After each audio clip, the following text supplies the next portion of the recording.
Hello नमस्कार, स्वागत है आपका द हिंदू एडिटोरियल के सीरीज में। 7 जुलाई द हिंदू एडिटोरियल का एनालिसिस हम लोग करेंगे लैंग्वेज के आधार पर। ग्रामर, स्ट्रक्चर, वोकेबलरी हम लोग सीखेंगे इस एनालिसिस में। टाइटल है अ डेथ फोरटोल्ड, एक ऐसी मौत जिसकी भविष्यवाणी पहले कर दी गई थी। किस मुद्दे पर है? On activist Stan Swamy's death. जो आंदोलनकारी थे स्टैन स्वामी, एक पादरी थे 80 वर्ष के या 80 वर्ष से ज़्यादा के रहे होंगे, उनके मृत्यु पर है ये आर्टिकल। टैगलाइन क्या है भाई? टैगलाइन है there is a pattern of institutional operation behind the demise of father Stan Swami. Editor साफ साफ कह रहे हैं कि इंस्टीट्यूशनल ऑपरेशन मतलब इंस्टीट्यूशन है, जो जांच एजेंसियां हैं, जो न्यायपालिका है, उन सब का प्रताड़ना ही जो फादर स्टैन स्वामी हैं उनकी मौत के पीछे का कारण है। ठीक है भाई, बहुत संगीन बात है। देखिए, शुरुआत कर रहे। It was a death his well wishers feared would happen and one he had anticipated. एक ऐसा मौत था जिसके बारे में उसके शुभचिंतकों को, स्टैन स्वामी के शुभचिंतकों को पहले ही आशंका थी, और स्टैन स्वामी खुद भी पहले से अनुमान लगा रहे थे कि उनकी मौत ऐसे हो जाएगी। Father Stan Swami, an 84-year-old Jesuit priest थे 84 साल के Stan Swami, known for his service and activism in the cause of Adivasis. आदिवासियों के हित के लिए काम करने वाले और आंदोलन करने वाले एक आंदोलनकारी के रूप में उनको जाना जाता है। Died 9 months into his unjust imprisonment on टेनुअस charges. Illogical, बेकार के आरोपों में उनको 9 महीने का जेल दिया गया, अन्यायपूर्ण जेल दिया गया, और उसके दौरान उनकी मौत हो गई। A death that was simply allowed to happen, एक ऐसी मौत जिसको होने दिया गया। Despite being foretold by his deteriorating health in prison will weigh on the country's collective conscience for long. जबकि ये वार्निंग पहले से दिया जा रहा था कि उनका जो कैद में रखने पर उनका जो स्वास्थ्य गिरता जा रहा है दिन ब दिन, ये पूरे देश की ज़मीर पर एक बोझ बन जाएगा अगर उनकी मौत हो गई तो। His age and frailty drew no sympathy from either the prosecuting agency or the trial court. उनका जो एज है और उनकी जो फ्रेल्टी है, मतलब उनका जो कमजोरी है, उसके आधार पर भी जो प्रोसिक्यूटिंग एजेंसी था, ट्रायल कोर्ट था, उसको तनिक भी दया नहीं आई, थोड़ा भी मन में सहानुभूति नहीं आया। Which clung to the state narrative of there being grounds to believe that he was part of a Maoist plot to overthrow the government। और ये जो इन्वेस्टिगेटिंग एजेंसी था, जो ट्रायल कोर्ट था, अपने इस बात पे अड़ा रहा कि उनके पास काफ़ी सबूत हैं जो ये साबित करते हैं कि स्टैन स्वामी एक ऐसे माओवादी आंदोलन का हिस्सा थे जो सरकार को पलटने की कोशिश कर रही थी। Despite being a fit case for bail, he was denied bail. उनका जो मामला था, उनका जो मुकदमा था, उसमें बेल मिलने की पूरी संभावना कानूनी रूप से दिख रही थी, फिर भी उनको बेल नहीं दिया गया। ही वॉज डिनाइड बेल, उनको बेल से वंचित या महरूम रखा गया। Mainly due to the statutory bar on bail under the anti terrorism law invoked against him. सिर्फ इस वजह से कि उन पर जो दफ़ा लगाया गया था, जो आर्टिकल्स लगाए गए थे, वो आतंकवाद विरोधी कानून के आर्टिकल्स लगाए गए थे और उसके तहत बेल देना अलाउड नहीं होता है। सिर्फ वो आतंकवाद विरोधी धाराएं लगा दी गई थी, इसके लिए सिर्फ उनका बेल रुक गया, जबकि बाकी सारे हालात बता रहे थे कि उनको बेल मिलना चाहिए था।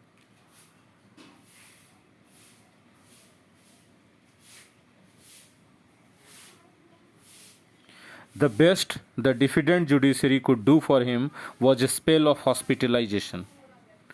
जुडिशरी जो उसके लिए जो सबसे अच्छा काम किया वो किया कि उसको हॉस्पिटलाइजेशन का अवधि दे दिया। Even as the octogenarian pleaded that he be given interim bail to be with his friends or allowed to die in prison। जबकि वो बेचारे वृद्ध स्टैन स्वामी ये निवेदन करते रहे, अपील डालते रहे कि मुझे एंटरिम बेल दे दीजिए, अंतरिम बेल दे दीजिए, ताकि मैं या तो मर जाऊंगा यहीं पर या कम से कम अपने वेल विशर्स के बीच पहुंच जाऊं अंतिम समय में। The Bombay high court did issue notice on his bail petition. Bombay high court ने उनके बेल पिटीशन पर नोटिस जारी किया।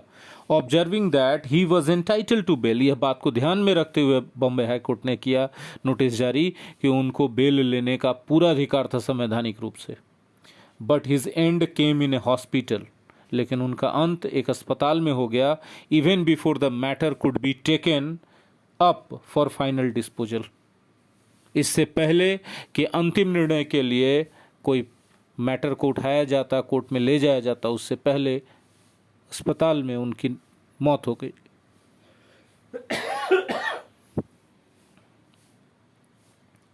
Much of the blame and accountability for his death should be on the NIA। उनके मौत का आरोप और जिम्मेवारी दोनों NIA पर जाना चाहिए। विच परवर्सली अपोज्ड हिज रिलीज, जो उन्होंने बहुत ही गलत तरीके से NIA ने उनके रिहाई के प्रस्ताव को विरोध किया। And the court which could have granted interim bell weeks earlier, और उस कोर्ट पर भी जाना चाहिए, ट्रायल कोर्ट पर भी इसका आरोप लगना चाहिए उनके मौत का, जो सप्ताहों पहले उनके इंटरिम बेल को अनुमति दे सकता था लेकिन नहीं दिया। इट वॉज फेयरली ऑब्वियस, आगे बता दें कि अंत में एक क्विज है, क्वेश्चन है, इसलिए बीच में स्किप मत कीजिएगा, उस क्वेश्चन का, उस क्विज का जवाब दीजिएगा कमेंट में। इट वॉज फेयरली ऑब्वियस, स्पष्ट था पूरी तरह से, दैट हिज प्रिजन स्टे, कैद में जो वो रहे उस दौरान, specially during the pandemic, was detrimental to his wellbeing, उनके स्वास्थ्य के लिए काफ़ी हानिकारक था। आप यहाँ डेट्रीमेंटल टू को हटा के हार्मफुल फॉर भी लगा सकते हैं।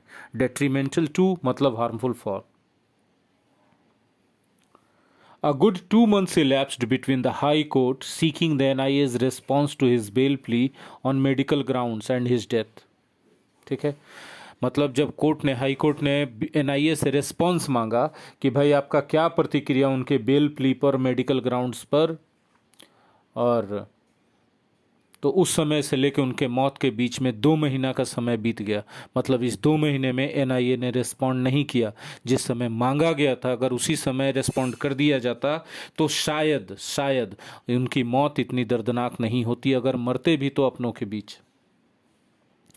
The same court had intervened to grant interim bail to Varavara Rao, another elderly co-accused, holding that bail can be granted purely on the grounds of sickness, advanced age, infirmity and health conditions, especially if incarceration mounted to endangering life।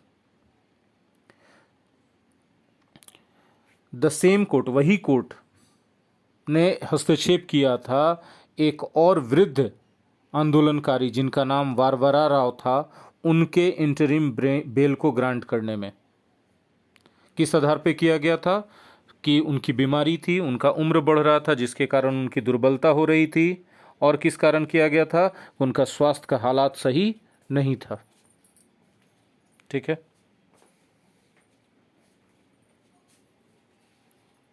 It is systemic and institutional failure that another under trial placed in similar circumstances did not get the benefit of this humane approach। यह जो है system का और institution का असफलता है कि उन्हीं दयनीय हालातों में किसी एक और वृद्ध को उसी तरह के मानवीय संवेदनाओं का लाभ नहीं मिल पाया जो उसे मिलना चाहिए था। A pattern of institutional operation can be seen in the events from the denial of a sipper in jail to his death while in custody। उनको जेल में एक सिपर तक के लिए अनुमति नहीं दी गई थी। सिपर होता है ना, एक खास तरह का बोतल जिसे हम लोग पानी वगैरह पीते हैं आसानी से, है ना। और उस समय तो समझिए कि कितना उन पर अत्याचार किया गया, और उस समय से लेकर उनके मौत तक लगातार होता रहा ये सब चीज़।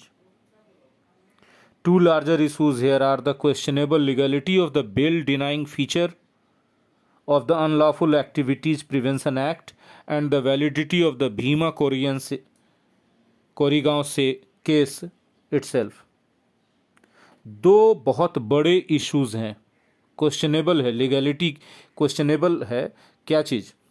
पहला तो है दो बड़े इशू बोला जा रहा है उसमें, बेल डिनाइंग फीचर जो है, अनलॉफुल एक्टिविटीज़ प्रिवेंशन एक्ट का जो बेल डिनाइंग फीचर है उसके लीगलिटी पर सवाल उठता है। और दूसरा है भीमा कोरेगांव केस का जो वैलिडिटी था उस पर भी सवाल उठता है। It is time the higher judiciary examined these. अब समय आ चुका है कि उच्च न्यायपालिका मतलब जो सुप्रीम कोर्ट है इन सब चीज़ों का जांच पड़ताल करे। Specially the attempt to link a simple case arising out of violence a day after the Elgar Parishad, a commemorative event held in Pune, and an alleged Maoist plot involving lawyers, activists, and human rights defenders. खास करके इस बात का जांच करे कि जो प्रयास किया गया एक सामान्य सा केस था जो हिंसा से हुआ था, एल्गर परिषद के जो वायलेंस हुआ था उसके एक दिन के बाद, एक commemorative event held in Pune, एक बहुत बड़ी घटना थी जो कि पुणे में हुआ था, and an alleged Maoist plot, और एक तथाकथित माओवादी षड्यंत्र जिसमें वकीलों को, एक्टिविस्ट को और ह्यूमन राइट्स डिफेंडर्स को भी इन्वॉल्व किया गया। To make matters worse, credible reports that some of the electronic evidence gathered in this case could have been planted remotely by malware were never investigated. और एक बहुत महत्वपूर्ण बात है कि कुछ इलेक्ट्रॉनिक एविडेंस हैं इस मामले में जिनको प्लांट किया जा सकता था दूर से मालवेयर के द्वारा, उनको भी इन्वेस्टिगेट नहीं किया गया। The call for accountability for mister Swamy's death rings painfully true. ये बहुत ही दुखद बात है कि फादर स्टैन स्वामी के डेथ की जिम्मेवारी एकदम सही प्रतीत होती है जिन पे दिया जा रहा है। और देखिए आज का आपका क्विज़ है, क्विज़ नंबर 2, खाली स्थान को भरना है, बताना है नीचे दिए गए 4 ऑप्शंस में से इस खाली स्थान में क्या सही आंसर होगा। It was ... obvious that his prison stay specially during the pandemic was detrimental to his well being. First option है फेयरली, दूसरा है रादर, तीसरा है टू और चौथा है not. Thank you very much.